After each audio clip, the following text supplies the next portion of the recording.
It's Mission Radio here with Firas Zahabi ahead of UFC 244, brought to you by Masashi. Coach, a big weekend here at Madison Square Garden. Kevin Lee coming back against Gregor Gillespie. Now, we know he's been training with you guys. Tell us, what do you think of this matchup? A lot of people are thinking Gillespie, one of the toughest guys in the division. Not really a matchup, though, a lot of people would have sort of taken if it came across their table.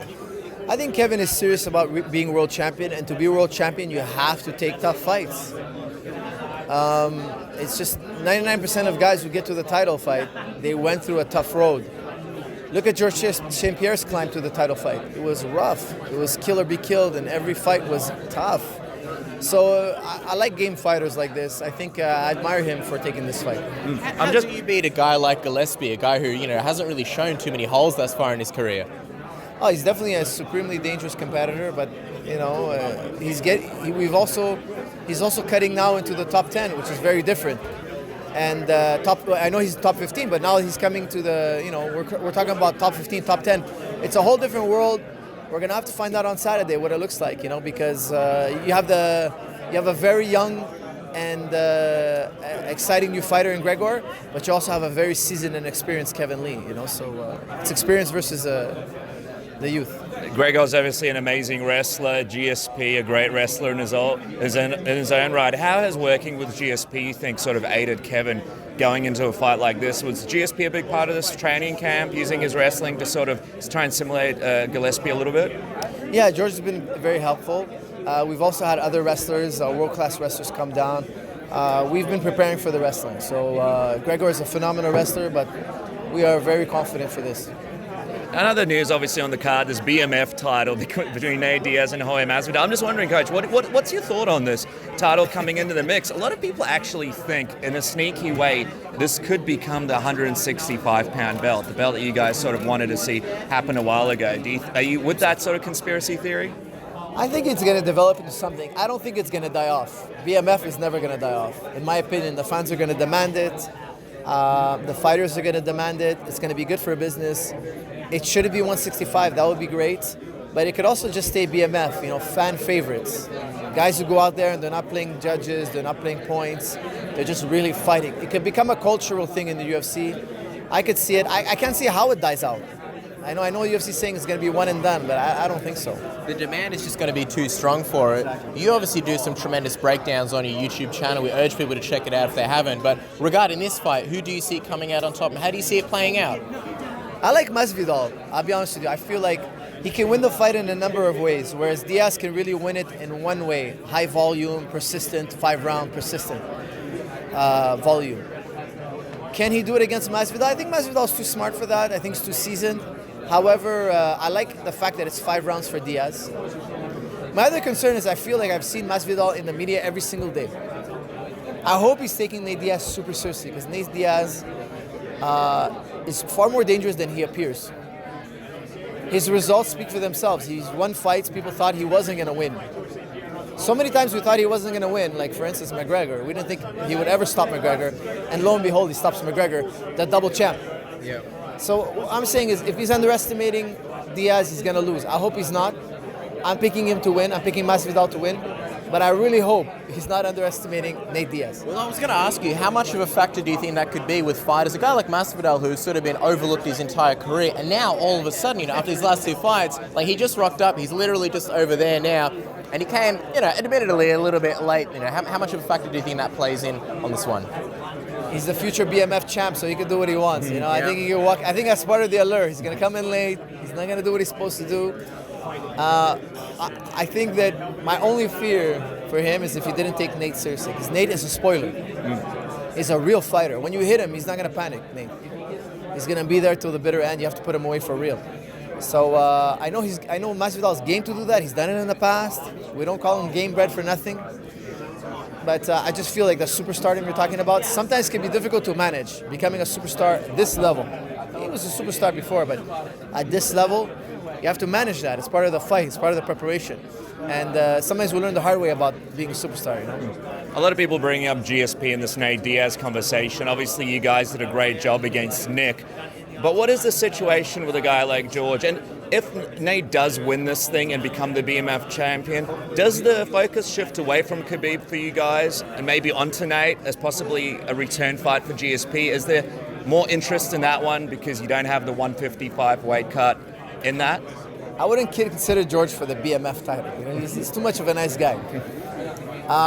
If Nate were to beat Masvidal handedly, I still think he would need a few more wins to have a super fight with George. I think once upon a time it was possible after he had beaten McGregor. He had beaten a double champ. He had beaten one of the best guys in the game. If he beats Masvidal handedly, I think he would still need more. He would need to beat a champion, a guy who was UFC champion. He'd have to beat a Kobe Covington. He'd have to beat a Usman. He'd have to beat a Khabib, which is unlikely.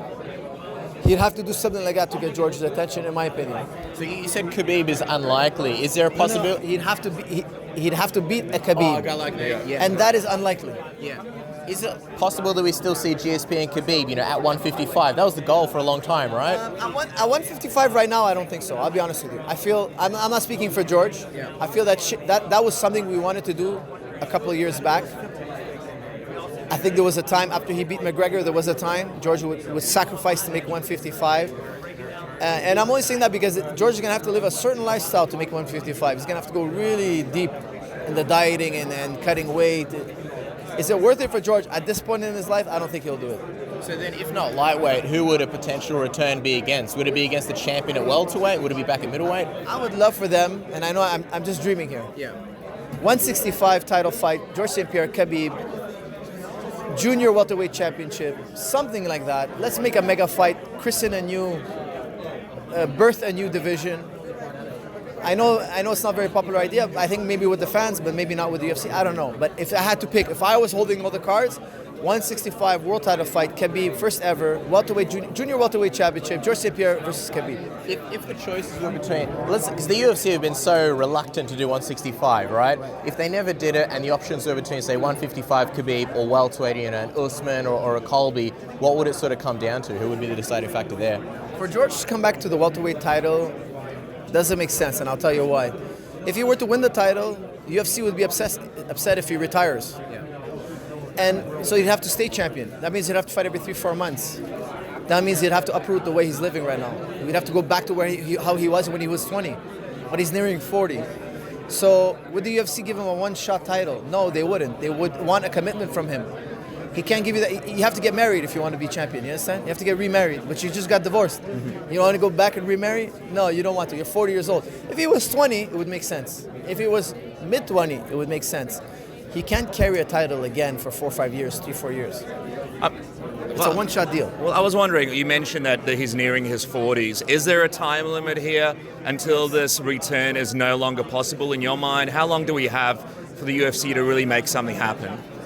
Listen, I think he could fight at 40, but I wouldn't recommend it for his health.